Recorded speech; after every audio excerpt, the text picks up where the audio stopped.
Berserk's DNA at a surface level is firmly rooted in that of dark fantasy, jaw-dropping sights and wonderful imagery with a dash of massive swords, weird and terrifying creatures, and undertones of nihilism is what the story appears to offer if you're looking at out-of-context panels, from the horrors of the eclipse, the imagery of Clip-Off, to the sheer design of the Berserker armour.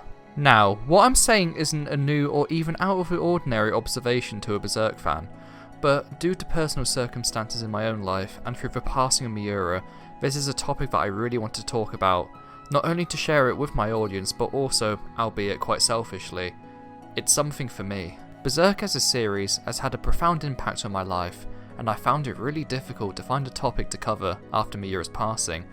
As over the top as it might initially sound, I think talking about how the series defines hope and perseverance will not only be a good topic of discussion, but will also help me come to terms with personal troubles in my own life. I'm sorry for my rambling there, but I thought that was important to state before going in. Hope and perseverance go hand in hand in Berserk, and is often a core character trait for the main cast. Now, what I love about this theme in the series is that depending on which character we're looking at and what they're trying to achieve, it can be either very personal to them or affect everyone else around them.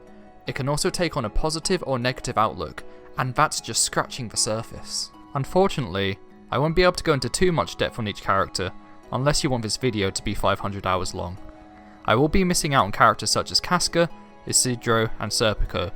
Those will be discussed for another time, especially on the topic of Casca. She is my favourite character after all, so I'd want to do her character justice in a separate video series. Griffith is probably the poster child on the idea of hope and perseverance in the Golden Age.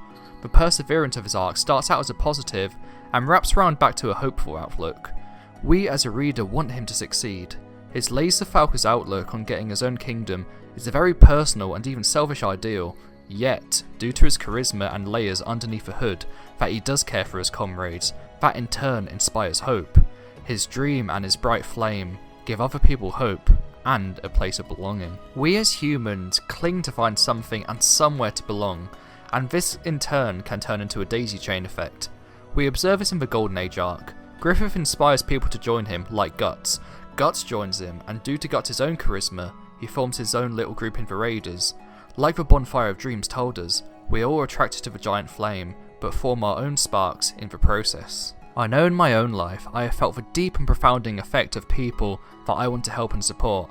It's given me and my life meaning knowing that I could help someone in their own journey to accomplish their dreams and goals, and this in turn has made me a stronger person.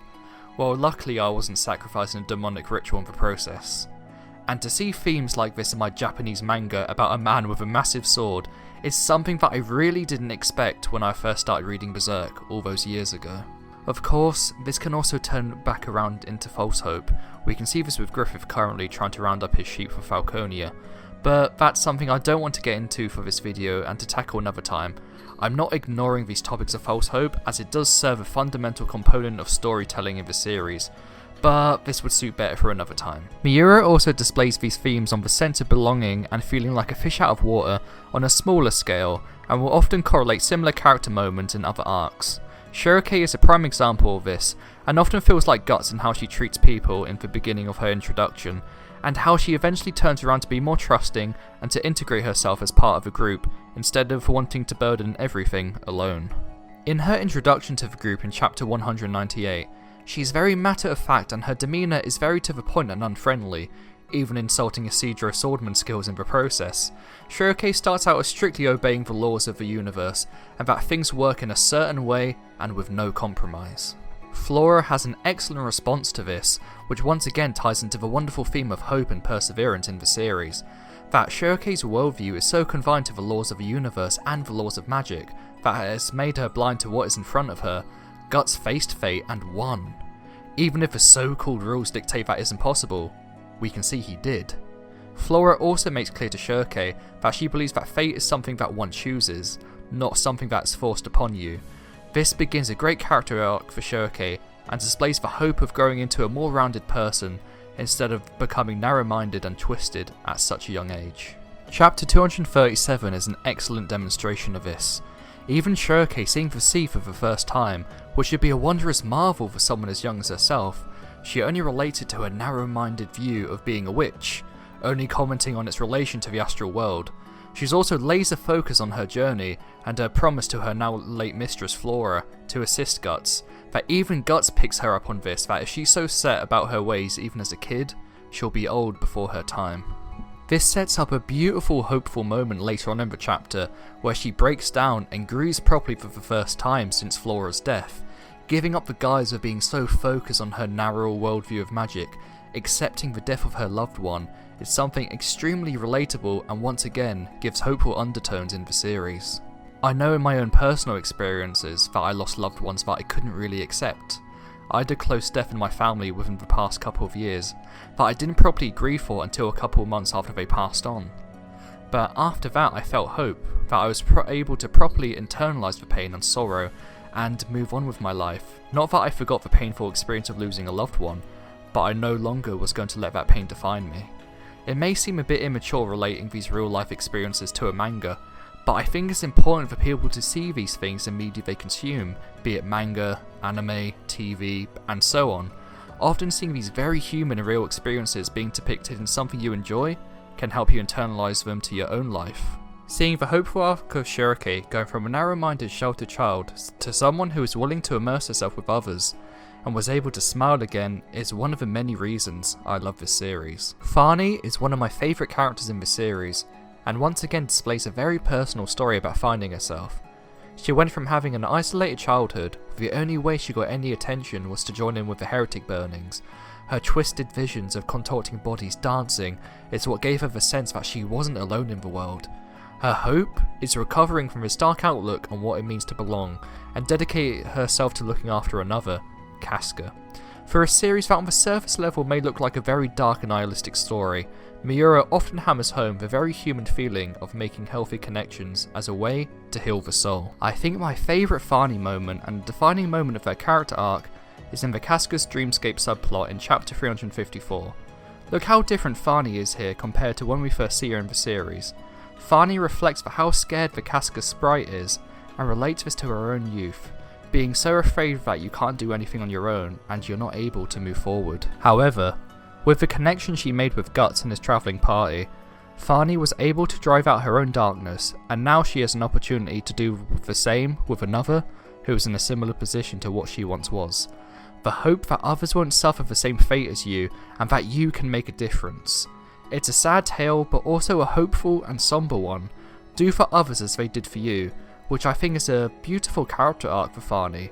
I have a whole ass video on Farnie and why she's great, so click on the link in the description if you want to watch that to get more detailed views on my thoughts on the character. Interestingly, Godo manifests this trait of isolation in the Conviction arc. This comes from his own experience of becoming a bitter old man who's only interested in his work, dull to the senses around him, and it was only when he met Erika that he realised his old worldview was wrong. His hope for the future generation, like Guts, is not to become like him, to form and stay with those people you love and let them help you. The more you shut people out, the less likely they are to try and come in. Godo did persevere, but in a way that shut people out. By engrossing himself in his work and not making any meaningful connections, before he knew it, he was old and had nothing in his life, apart from the works he crafted over the years. Perseverance and hope go hand in hand, but only if one can positively impact the other. Otherwise, you have a case study such as Godo here. Whilst this can be interpreted as a word of caution rather than a statement of hope, I'm going to choose the latter because I'm very stubborn.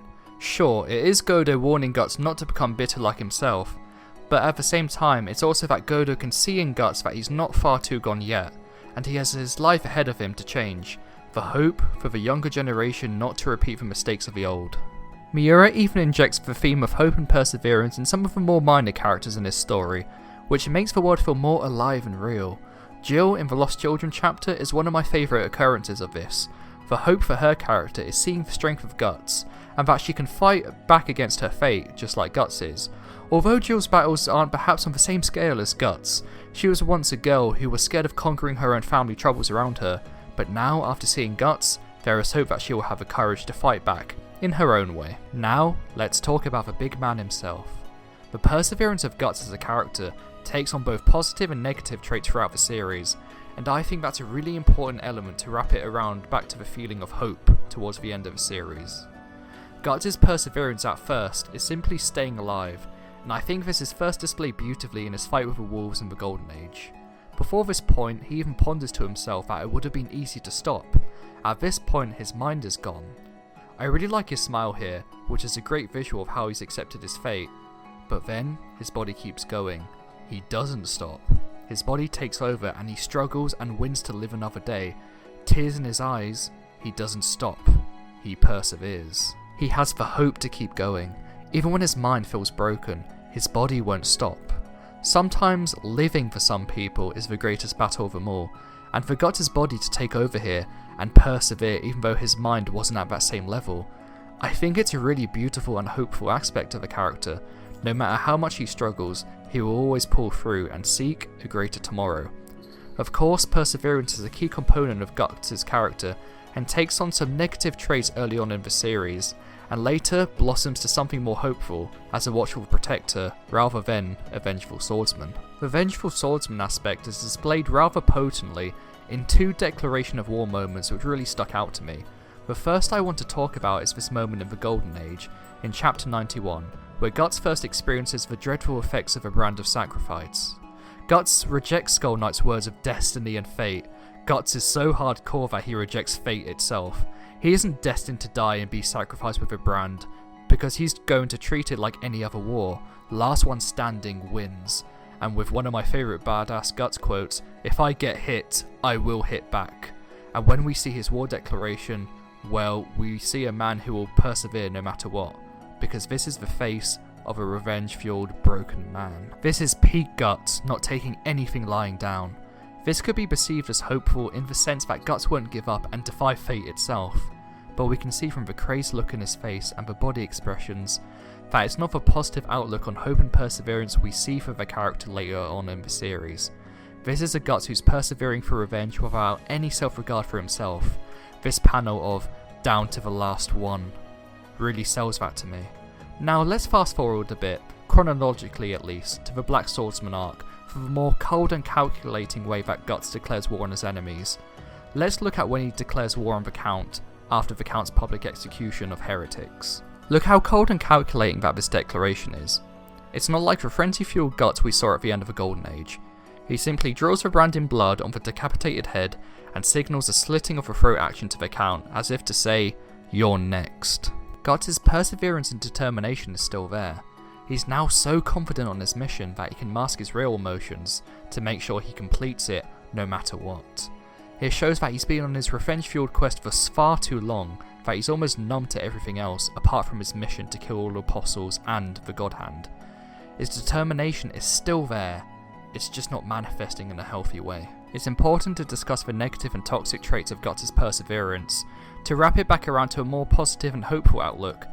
This begins to wrap back around after his and Goda's conversation in Cracks in the Blade, and later in Guts' monologue in the Elven Cave where he realises that he's abandoned the most important thing to him, Casca.